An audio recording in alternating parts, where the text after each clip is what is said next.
Tolu ने इसमें packing शुरू कर दी है अपने बैग में। अभी इसके अंदर वो किसी को दिखाना नहीं चाहती कि वो क्या रखने वाली है, क्या क्या रख रही है। स्कूल से आते ही उसका तैयारी भी शुरू हो गई है। तो ये है आज का 1 सितंबर का शेड्यूल।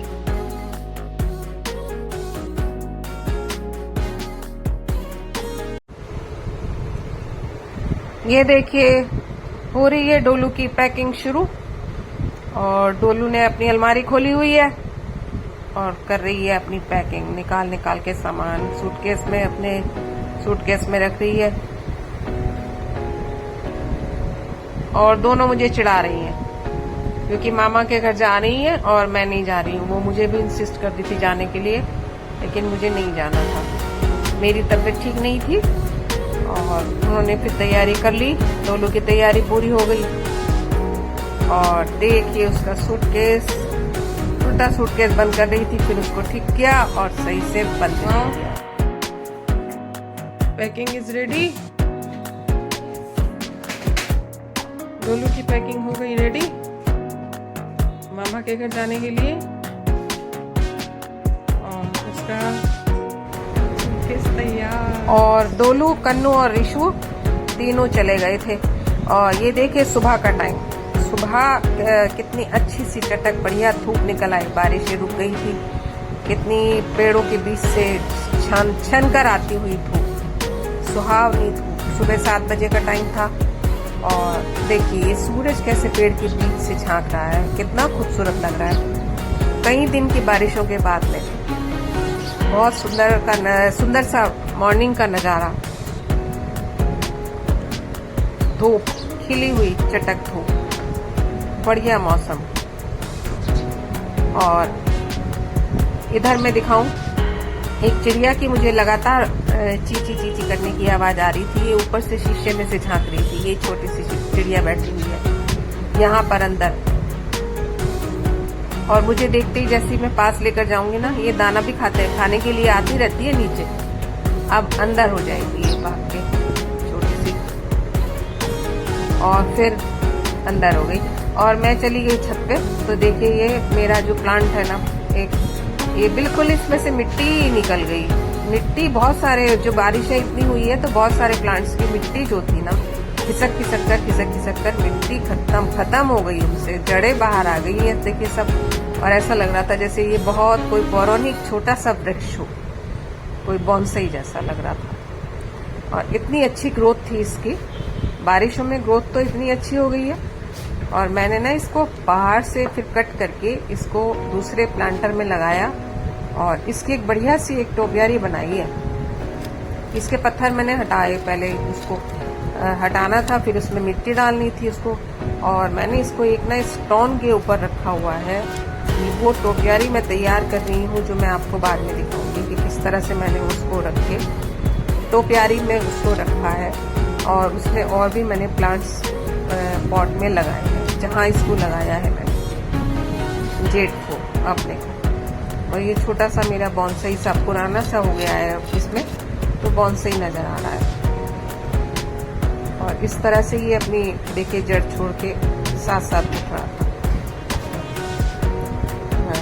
और नीचे आ गई तो देखिए गैया ने क्या हाल किया। गाय ने पूरा मेरा एक फाइकस का ये जो था, ये देखिए कैसे ये इसको तोड़ दिया, बाहर रखा हुआ था, रसीद कर ले गई। और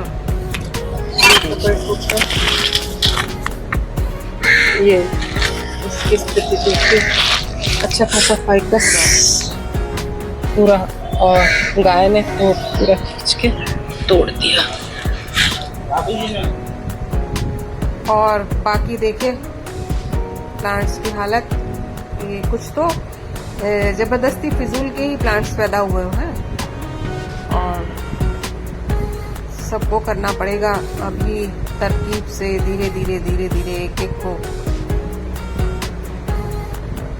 अभी सब चल रहा है क्योंकि बारिश 15 दिन से लगातार बारिश, 15 दिन से क्या, ये पूरा सीजन ही निकल गया है। बारिशों ने तो कसर ही नहीं छोड़ी अपनी। बारिशें तो इतनी ज्यादा इस बार सभी जगह रही है कि पहले तो तबीयत ठीक हो जाए तो फिर कुछ और किया जाए। और ये देखिए फाइकस एक और गाय ने कैसे खाया हुआ है, ऊपर से चबा डाला, बेचारा क्या ग्रोथ करेगा। आ रही है पत्तियां धीरे धीरे, लेकिन गाय सबको बाहर जो रखे हुए थे ना सबको, और दिखा दूं मैं गायों का हाल किस तरह से रहती हैं बाहर। ये देखिए ऐसे यहाँ जमा हो जाती हैं आके कहीं से, उनका यही मन लगता है। और फिर हम चल दिए मार्केट, कुछ काम था। और मैं दिखाऊं ना कि लखनऊ के ये जो शहीद पथ के नीचे कलरफुल ये जो है काफी ज्यादा चित्र वगैरह बहुत अच्छे बनाए गए हैं, चित्रकारी जो की गई है। ये पिछले साल भी की गई थी, अब की बार फिर पिछले साल हिस्टोरिकल यहाँ पे काफी बनाए हुए थे, मीर तक की मीर से लेकर पौराणिक जो भी ऐतिहासिक राजा महाराजा और पता नहीं क्या क्या बनाए हुए थे। और फिर हम चल दिए, ये है इंदिरा गांधी प्रतिष्ठान। और इंदिरा गांधी प्रतिष्ठान में क्या था कि मेरे इंटरेस्ट की लगी थी एक साड़ी एग्जीबिशन। साड़ी मैं बहुत ज्यादा नहीं पहनती हूँ, लेकिन हाँ वहाँ सिल्क साड़ी एक्सपो लगा हुआ था। और वो जो कलेक्शन आता है ना वो काफी यूनिक होता है इनका, बहुत सुंदर। ये बाहर से कलकत्ता वगैरह से कहीं से जहाँ से भी बेंगलोरी सिल्क वगैरह और बनारसी वगैरह सब आती है इसमें। और हम पहुंच गए इंदिरा गांधी प्रतिष्ठान। ये देखिए नेशनल सिल्क एक्सपो, बहुत ज्यादा बड़ा नहीं है, यहाँ के एक छोटे से जो हॉल वाला एरिया है उसमें ये अंदर एग्जीबिशन अक्सर कहीं ना कहीं लगी रहती है, कभी कॉटन कभी सिल्क। और मैं चली गई अंदर, यहाँ ये लगी हुई थी एग्जीबिशन साड़ी वगैरह की, यहाँ से स्टार्ट हो गई। और ये आर्टिफिशियल ज्वेलरी यहाँ पे आर्टिफिशियल ज्वेलरी कुछ स्टॉल लगाया हुआ था, ये भी काफी यूनिक होती है। और यहाँ से शुरू हो गई है silk suits and sari, only suits and saris ही था ज्यादातर। तो ये थोड़ा सा हैंडमेड और ये सब लेदर के ऊपर अच्छा था ये कलेक्शन। पता नहीं ये क्या क्या बाटिक प्रिंट और ये सब जो होता है ब्लॉक प्रिंटिंग में सब। ये देखिए ये तो इतना फैशन ट्रेंड में है ना आजकल, तो ये भी अच्छा। और फिर उसके बाद ये जो कोलकाता से ये जो सिल्क था ना, ये इतनी खूबसूरत साड़ियाँ थी यहाँ पर, उनके कलर और प्रिंट इतने सुंदर हैं। और ये सब साड़ीज ना लगभग 4000-5000 से स्टार्ट है। और इसके ऊपर कितना भी ये 20,000-25,000 इस टाइप से ये थी ये दुपट्टा। और जितना प्योर में कपड़ा, और ये कॉटन में है कुछ। ये कोलकाता की ये काफी मुझे कलेक्शन इनका अच्छा लग रहा था। और बाकी ये सब थे ज्यादा, मोस्टली सिल्क ही था। और ये पटोला में है। और ये देखिए माहेश्वरी सिल्क, ये 20,000 से ऊपर। और बाकी ये सब 1500 से स्टार्ट था। उसके बाद एक बहुत सुंदर कलेक्शन वाली एक शॉप थी जो मुझे बहुत ज्यादा वहाँ पे यूनिक लगा।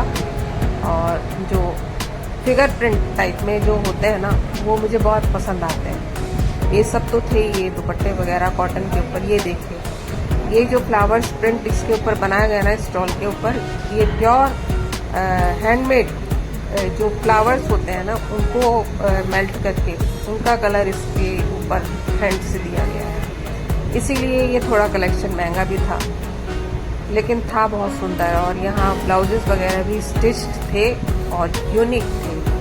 कि आप कोई भी ब्लाउज ले लीजिए इस टाइप का, और कोई भी सिल्क की उसके ऊपर साड़ी ले लीजिए, ये इस टाइप की कुर्ती जो प्योर में आती है। और फिर हम बाहर आ गए तो ये देखिए ये बच्चे जो हैं छोटे छोटे, ये अपने यहाँ पे गाड़ी साफ करने लगते हैं इस टाइप से सड़क के ऊपर। तो और फिर आ गए हम घर।